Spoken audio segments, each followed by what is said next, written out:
Bueno, este tema de la semiótica de las redes nos sirvió para un repaso de nuestra materia de teoría de la significación.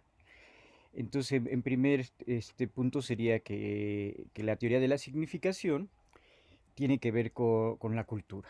Entonces, para poder entender todas las diferentes variedades de signos y para poder entender todas las diferentes variedades de códigos, partimos de una cultura que ya tenemos porque nacimos dentro de ella, y esta cultura nos va a dar la interpretación de estos posibles códigos, y como vimos en este video, esta interpretación de los diferentes códigos va a estar basada en una convención. Principalmente va a estar basada en este tipo de convenciones culturales para que yo interprete el vaso de cerveza, para que yo interprete el vestido, para que yo interprete los árboles, para que yo interprete una casa, ¿no? Entonces, todos estos elementos interpretativos ya los tengo en mi enciclopedia, ya los tengo en mi memoria, ya los tengo en mi experiencia, y a partir de eso que ya tengo enciclopédicamente en mi memoria, yo voy a interpretar aquello que estoy viendo, ¿no? Entonces, como veíamos también en el video, no solamente hay un camino único para la interpretación, sino habría muchos caminos diferentes para que yo pueda interpretar a los diferentes objetos. Lo importante con esta exposición sería principalmente ver que esta teoría de la significación piensa que para que se pueda entender necesitamos estas bases culturales, pero muchas veces el problema va a surgir que a lo mejor no tengo unas bases culturales iguales. Si yo estoy dentro de la cultura occidental, occidental puede que sí tenga estas bases culturales iguales, pero yo cuando lo trato de confrontar con otras culturas, a lo mejor van a tener bases culturales diferentes cuando yo me enfrento con una cultura indígena, con una cultura de África o con una cultura de Asia. Puede ser que sí haya bastantes diferencias, porque como veíamos, Humberto Eco está pensando en esta cultura, pero en esta cultura principalmente que piensa en el hombre, pero también que piensa mucho en la cultura que tiene que ver con lo occidental. Entonces, para Humberto Eco, los fenómenos de significación son principalmente fenómenos que tienen que ver con las personas, que tienen que ver con esta que sería la cultura. Pero para analizar las redes, lo que se va a proponer es que no solamente es una relación entre personas que están produciendo significación, que están interpretando y que están siguiendo determinadas convenciones, sino también en las redes sociales va a haber los aparatos técnicos, ¿no? O va a haber estos aparatos más o menos institucionales, que sería el YouTube, que sería el TikTok, que sería el Facebook, que sería el Twitter. Estas son instituciones, son aparatos que están transmitiendo técnicamente. Entonces ya importa mucho lo que tiene que ver con la técnica, importa mucho lo que tiene que ver con estas instituciones globales para poder yo comunicarme, ¿no? Entonces, si yo me quiero comunicar por alguno de estos medios, tengo que abrir una cuenta, tengo que tener internet, tengo que saber manejar cómo dar respuesta a estos diferentes medios. Entonces, cuando unos empezábamos, ahí veíamos todos los emojis, y entonces a lo mejor no sabíamos exactamente qué emoji le tenía que poner como respuesta a determinado chat. Y ahora ya sabemos exactamente qué emoji le puedo poner a determinado chat, y también muchas veces ya habría diferentes tipos de respuesta, ¿no? Ahorita que estamos, por ejemplo, por Zoom, ustedes me pueden escribir o pueden poner una manita. Ahorita vamos a pasar a la sección de preguntas y respuestas y ya sería más directamente, ¿no? Pero si se fijan, aunque estamos directamente conectados, hay así como una barrera, que sería esta barrera tecnológica, que no nos hace comunicarnos directamente cara a cara, sino sería esta barrera tecnológica que nos estamos comunicando a través de las pantallas, que nos estamos comunicando a través de Zoom, y muchas veces tecnológicamente puede fallar el sonido, puede fallar la imagen, puede fallar algunos otros elementos. Entonces, para estudiar esto de las redes, no solamente sería pensar en cómo están interrelacionando las personas, sino también todos estos dispositivos tecnológicos, todos estos dispositivos, dependiendo de qué red y qué medio me estoy comunicando. Entonces, vimos un repaso por estas teorías de Eco. También, cuando se analizaron su fotografía, aplicamos un poquito las ideas de Humberto Eco, que él también hablaba de estas convenciones, de estas unidades culturales, que sería la pose, el gesto, el movimiento, el esteticismo, y la sintaxis, ¿no? Entonces, todos esos también serían unidades culturales que son muy importantes para la semiótica, y que son muy importantes para lo que tiene que ver con la teoría de la significación. Entonces vamos a ver si tienen alguna pregunta sobre el video que vimos ahorita o sobre esto de la significación, la cultura, las convenciones. De las fallas de la semiótica de eco que menciona. Nada más si podría explicarnos usted un poco más. Eh, ¿A qué punto te refieres precisamente? ¿Cuál sería el punto, así como Ah, eso de que las convenciones no se dan en todas las culturas, por ende no puede significar lo mismo para todos. Ajá. Sí, es que Humberto Eco está pensando en que siempre estamos, para que se pueda entender, tiene que haber un acuerdo previo. Pero este acuerdo previo, muchas veces como que más que ser un acuerdo exacto, es un acuerdo implícito. Y es un acuerdo implícito porque no solamente depende de que este acuerdo implícito de convenciones se realice, sino atrás está la cultura. Pero como atrás está la cultura, muchas veces es lo que explicaban en el video, no tenemos la misma cultura. Entonces ponen el ejemplo de cuando llegan los franceses a Egipto, que ven a un dios que tiene cabeza creo que de perro. Entonces de repente los franceses no saben exactamente por qué tiene esta imagen que va una cabeza de perro, ¿no? O por ejemplo, piensa que los españoles que llegan a México y ven la figura de Quetzalcóatl. Entonces muchas de estas figuras que de repente vieron los españoles y que les daban miedo, se debe a que estaban enfrentando otros códigos culturales completamente diferentes, ¿no? Entonces si yo voy, por ejemplo, a la India y veo a Ganesha, o veo a Shiva, o veo a Brahma, o veo a Vishnu, sí va a haber así, ya no podemos decir que solamente se podemos manejar esta interpretación a través de las convenciones, sino aquí ya estaría habiendo como unas unidades culturales que no están siendo similares a las dos culturas.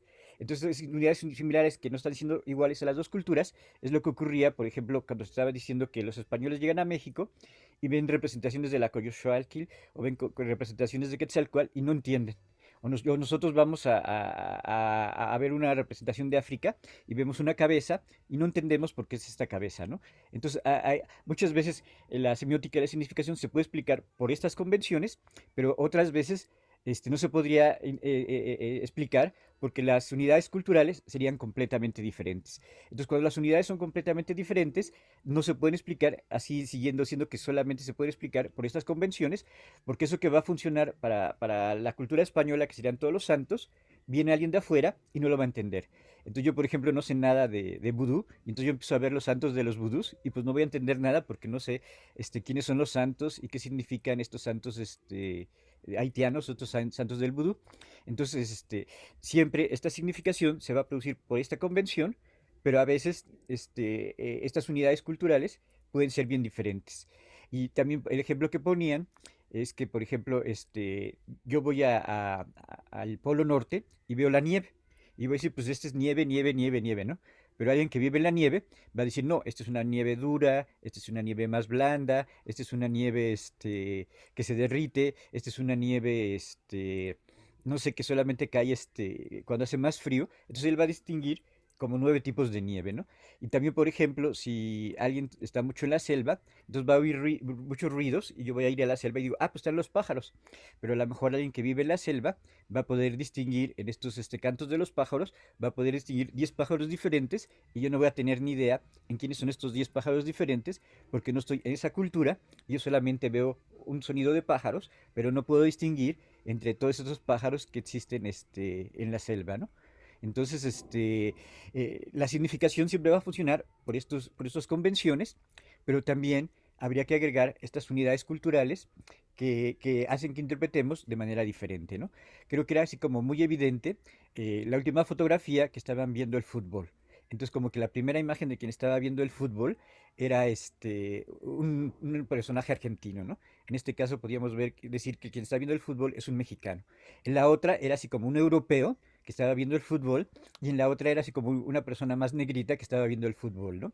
Entonces, la convención del fútbol, creo que tanto el mexicano como el occidental, como la gente de África, van a entender estas convenciones de lo que representan los goles y cuándo os falta, cuándo nos falta, etcétera, etcétera, pero sí le van a dar a veces determinado significado diferente dependiendo de su cultura. Entonces, a lo mejor para los mexicanos entendemos diferentes ciertos aspectos del fútbol que los occidentales, ¿no? Creo que eso es lo que está ocurriendo un poquito en las unidades culturales, que creo que aquí en el estadio se dice pu, así, y se oye el sonido, y creo que esto dicen, bueno, pues los mexicanos siguen gritando pu, vamos a suspender los partidos, ¿no? Pero entonces creo que dicen los de la FIFA, dicen, pero es que aquí pu significa otra cosa y no es tan discriminatorio como podía ser en Europa, ¿no? Pero en Europa dicen, no, pues si tú dices pu, se van a hacer partidos, sin público porque estás ofendiendo, porque estás discriminando, ¿no? Aquí habría estas diferencias culturales, que sí es cierto que para los mexicanos significa otra cosa y sí es cierto que para los europeos significa otra cosa completamente diferente, ¿no? Entonces, la semiótica de significación siempre va a estar basada en estas convenciones, pero posteriormente habría diferencias culturales, más específicas de lo que puede ver una cultura con respecto a otra cultura y más cuando estas culturas son completamente diferentes, ¿no? Entonces creo que cuando los españoles llegan a México y ven todas estas esculturas, ven todos los códigos, y lo primero que ellos relacionan es que dicen, esto es el diablo, hay que destruir todas las esculturas, hay que quemar todos los códices, ¿no? Porque ellos pensaban de otra manera completamente diferente, entonces no iban a entender que a lo mejor esos eran otros dioses, eran otro tipo de arte, era otro tipo de conocimiento, era otro tipo de escritura, era otro tipo de ciencia, y por eso destruyen todo, ¿no? Entonces, sí, cuando dicen que la semiótica está funcionando en base a esas convenciones, muchas veces pensamos en esas convenciones, pero en esas convenciones que son así como muy europeas, pero a veces si yo los traslado a otra cultura, va a representar cosas completamente diferentes, ¿no? Entonces, como que muchas veces en esa cultura general, el sol puede significar una cosa muy específica generalmente, pero a lo mejor para ciertas culturas el sol va a tener otras características muchísimo más particulares. Ok, gracias. Sí, ¿alguna otra pregunta? De dos semióticas. La semiótica de la significación, y cuando hablamos de la semiótica de la significación, decimos, quien le está dando el valor, quien le está dando la connotación, quien le está dando el simbolismo, es la persona. Entonces, para Roland Barthes y para Humberto Eco, la semiótica de la significación es lo más importante porque todo lo que el humano, todo lo que las personas le damos significación, se lo damos porque tenemos valores culturales. Entonces, quien está dando el significado siempre es la persona, siempre es el humano. Esa sería la primera característica con la semiótica de la significación. Pero para este Humberto Eco va a hablar de la semiótica de la comunicación. Entonces la semiótica de la comunicación principalmente sería entre máquinas o sería entre un humano y una máquina. Entonces él va a decir, la semiótica de la significación es entre dos personas, entre dos humanos. Y la semiótica de la comunicación es entre máquinas o entre una máquina y una persona. Entonces pueden transmitir desde un satélite del espacio a una antena una información. Entonces, cuando están transmitiendo de ese satélite a una antena, eso sería la semiótica de la comunicación. Pero con que se está transmitiendo esa información del satélite a la antena, el que le está dando la significación es el humano. Entonces, la semiótica de significación es entre humanos y la semiótica de la comunicación puede ser, principalmente es entre máquinas. Entonces, no es que Humberto que está diciendo que para Humberto Eco, la semiótica de la significación siempre implica comunicación. Entonces yo ahorita estoy hablando a una pantalla y está viendo comunicación. Tú te vas ahorita a hablar con tu mamá o con tu novio y está viendo comunicación. Entonces la semiótica de la significación es entre humanos y siempre se produce la comunicación. En cambio la semiótica de la comunicación que menciona Humberto Eco sería una comunicación entre máquinas, una comunicación en donde a veces puede no existir los humanos. Entonces, por eso Humberto Eco le va a dar más importancia a esta semiótica de la significación, que sería principalmente entre los humanos. Y él va a denominar el término de semiótica de la comunicación cuando puede ser a través de las máquinas. Pero ya cuando se van a estudiar los fenómenos de las redes, pues se vuelve más complejo, porque ahorita nosotros estamos en Zoom y estamos transmitiendo imagen, estamos transmitiendo sonido, aquí tenemos un chat para escribir, a lo mejor tienes junto a tu otra máquina y entonces lo que se está produciendo entre máquinas o el que está produciendo entre un humano y una máquina, a eso le va a llamar semiótica de la comunicación. Entonces, a lo mejor ahorita tú no te has dado cuenta que te acaba de llegar un WhatsApp o que te acaba de llegar un correo electrónico, y ese sería para Humberto Eco la semiótica de la comunicación. Esto que se está produciendo entre las máquinas, ¿no? Si tú de repente no abres ese WhatsApp o de repente no abres ese correo que te llegó, no está viendo significación porque solamente te llegó, pero si nadie lo ha visto, ¿quién le va a dar ese significado? ¿Quién le va a dar esa significación a ese WhatsApp que te llegó? Creo que ahorita a mí me acaba de llegar un WhatsApp por el teléfono, pero no lo he visto. Entonces hubo comunicación, me llegó el WhatsApp, pero como yo no lo he abierto, no puedo saber si es algo importante, si es algo que ya se dijo, si es una persona del trabajo, si es un alumno, si es un familiar. Entonces, hubo comunicación, me llegó el mensaje, pero no hay significación porque no sé de quién es ese mensaje que me está llegando y todavía no le he dado ese valor, ¿no? Puede ser a lo mejor que me gané la lotería y me ponga muy feliz, o puede ser que me mandaron un correo electrónico de Hacienda que me quieren cobrar que no he pagado los impuestos del año pasado, ¿no?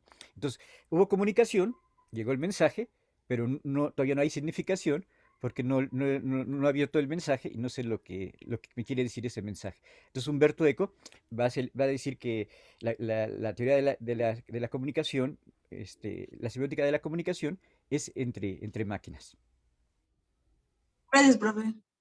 ¿Sí? Entonces, por ejemplo, para Humberto Eco, cargar tu teléfono sería comunicación. Le está pasando el cargador al teléfono, le está pasando comunicación. Pero tú eres el que le da significación, ¿no? Cuando tú dices, me quedé sin pila, tú eres el que le estás dando significación, porque yo necesitaba tener la pila y que mi teléfono estuviera pila para poder mandar muchos mensajes, para poder mandar la tarea, ¿no? Creo que esto ocurrió ahorita de repente que dos alumnos me mandaron así diciendo, pero es que mi computadora no sirve, o que es que no tengo internet, ¿no? O creo que también a veces ahorita en las clases de Zoom dicen, se me cayó la, la luz, ¿no? Entonces me tuve que salir porque se me cayó la luz o se me cayó la red. Entonces, cuando estamos hablando de estos fenómenos tecnológicos, para Humberto Eco, eso sería la semiótica de la comunicación, que tiene que ver con los estímulos, que tiene que ver con la relación entre las máquinas, ¿no? Y si se fijan, ahorita la comunicación para las redes, pues depende de las máquinas, ¿no? Entonces tengo que tener luz, tengo que tener internet, tengo que tener un internet rápido, y todos estos fenómenos entre máquinas para él sería lo que tiene que ver con la comunicación.